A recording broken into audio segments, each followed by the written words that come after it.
So this is part 2 in a 2-part series of how and why you should consider releasing more collaborations with other musicians.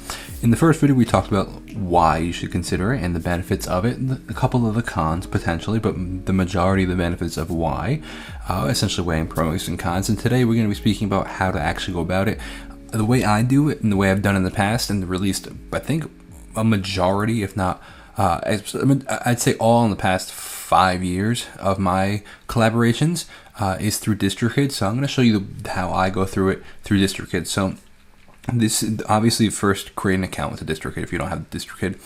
You can do this in any, or actually I don't even know, I assume you can do it in most music release like distribution platforms, but I've always found that Distrokid makes it super simple, particularly when releasing the music. It links the other artist's account very smoothly.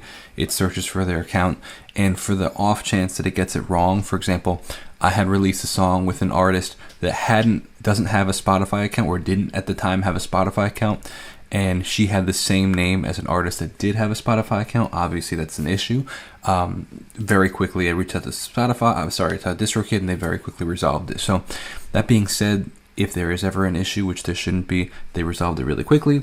But yeah, so if you don't have an account with Distrokid, you can you click the link down below. You can save 7% on your first year in your first year subscription. I highly recommend them.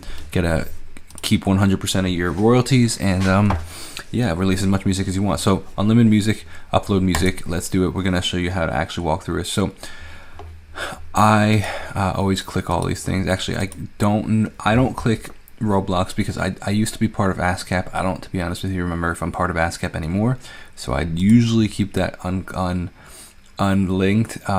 This is new, the TikTok commercial library. I don't know what this is, so I have to look into what this actually is. Obviously I keep everything else clicked, but I don't know what this is. This is interesting. So I'm going to show you again how to walk through the process of a collaboration. So this is the biggest part. Obviously, if I'm releasing a song by myself, it's just Jacob Restituto, but it's Jacob Restituto and a collaborator. So let's do an example with Emily Shuett, because I released a lot of music with her. So here's a big question. Do you want it as a collaboration, or is this the band name? For example, Paul McCartney and Stevie Wonder, two totally separate artists releasing a song together. So it'll appear as Paul McCartney and Stevie Wonder. It'll appear on both of their iTunes pages, Apple Music pages, Spotify pages, right? However, there's an option if it's a new band name. For example, like Simon and Garfunkel is one entity. So how do you want it to appear? Is it Jacob Restituto and Emily Shuett, which is the band name, or is it that Emily Shuett is working with Jacob Restituto and that is the collaboration? So I choose collaboration. It's as simple as releasing a regular track from here. So now we're going to do just pick a release date, pick a time, record label, pre-order genre, or primary genre. I don't know, I said pre-order, whatever, but just random stuff, just to get it. Obviously this stuff. Okay, so let us see where okay, now here's the part where obviously you're gonna say if they wrote part of the song, you can add another songwriter. Say Emily wrote some lyrics, we can put Emily Shuett. But where is, okay, here's the most important part. So I can walk you through this stuff too. So this is no different than releasing any other song, but this is pretty. So if you want, you can skip a couple seconds ahead, but you obviously upload your album cover, song name, whatever your song name is. Add a featured artist. Now this is different. So if you're collaborating, it means like it's essentially showing up on both of your tracks. Well, featured artist would be Jacob Restituto featuring Emily Shuett. Actually, you know what? No. So see how now it says featuring Emily Shuett and Emily Shuett. We don't want that.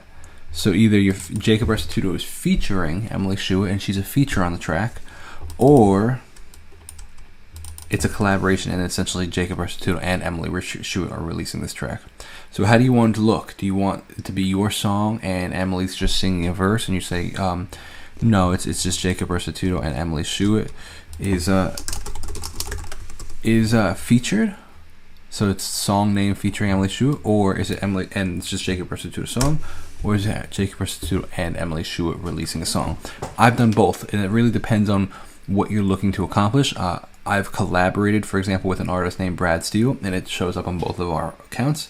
Oftentimes I feature Emily Shuett just because of where like just different states of like, this is my full-time career, and it wasn't Emily's full-time career, it was Brad's full-time career. So we just kind of, I don't really know, I just kind of made the decision, actually, to be honest with you.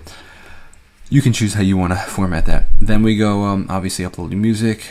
This is an original song. Again, we said who wrote the song. I wrote the song, music and lyrics. She wrote the lyrics. Continuing along, make sure I would recommend you choosing the best part of the song for for us, TikTok, music, and iTunes and stuff. That's the part that the people can hear when they hear the preview. I recommend choosing it, not letting the streaming service decide. They can make a wrong choice. This is probably the most important part. Artist mapping. So when you are connecting the account for an artist that already has a Spotify page, if I remember correctly, if they don't have a Spotify page, Distrokid will create one for them. But if they do, you have to find the Spotify URI and the Apple Artist URI and the YouTube Music URI. So this is essentially how they link that Spotify page to the correct artist. So for example, it's a little confusing, and to be honest with you, it's a little cumbersome and annoying, but this is the most important part, to make sure that it collaborates on the right person. So you click Help Me Find It, and they have videos on it. You can watch a video, and it's actually pretty simple. And actually, it's pretty interesting. If they have a Distrokid URI, they can help you find them. That's pretty cool. But you essentially just go to Spotify. I think it actually works better on the app, the Spotify app. But then you type in your name, and there's a way of like, if you hold like Control or something. They walk you through the whole thing. If you hold like Control and like right click on here or something like that, or Command or Shift, it's some weird thing, and you can get that like Spotify artist thing. It's around here. It's very simple. You can just watch the video, but that is important. And thankfully, Distrokid does walk you through how to find it. It's super simple to how to find it on Apple Music. And they even have just text instructions in all these photos. They do a really good job at just explaining it. And lastly, but not least, is YouTube URL. So again, kind of the same thing, copying just the channel stuff. So make sure you do that for the artist, especially if they already have another spot, like an already created page. But that's about it. Then you continue along. If you want to add credits, you can add credits for the people in the song. You click the little discovery. I always click the discovery pack because I want people to be able to use like Siri to find my music, or when it goes into a car, people can recognize a car. I recommend that. There's a whole bunch of other options if you want for these tracks, and then that's about it. You can click these and go through them, and then this is what it'll look like. So Jacob Restituto and Emily Schuett. Different than a feature. It's a collaboration between two artists. Different than a feature. Looks good. You can upload it. So it's that simple. And how to release a collaboration. Again, to go over really briefly, I think it's worth it. I think you get up to like the benefits of releasing collaborations is because you get to access their fan group, the other artists. You get to create new relationships. You get to what I think is access the other person's creativity. Be in the sense of you think differently than they do. And one of the benefits is you get access to their creative brain and melodies and ideas that you might have never thought of. You get through them. So that's my recommendation. That's how you do it. Super simple. It's not as scary as it thinks. Once you get the URI already locked in, obviously, as you saw before, Emily Schuett's URI was already in there from Spotify because I had done it before. It's only a one-time deal. It is a little cumbersome, a little annoying, but you just want to make sure you get it right so it doesn't link to somebody else's song. But even if it does, Distrokid is very quick to fix it. So that's all I got. If you want to sign up for Distrokid and you haven't signed up yet, it's a link down below. Save 7% on your first year. I release unlimited music, keep all the royalties. It doesn't get better than that.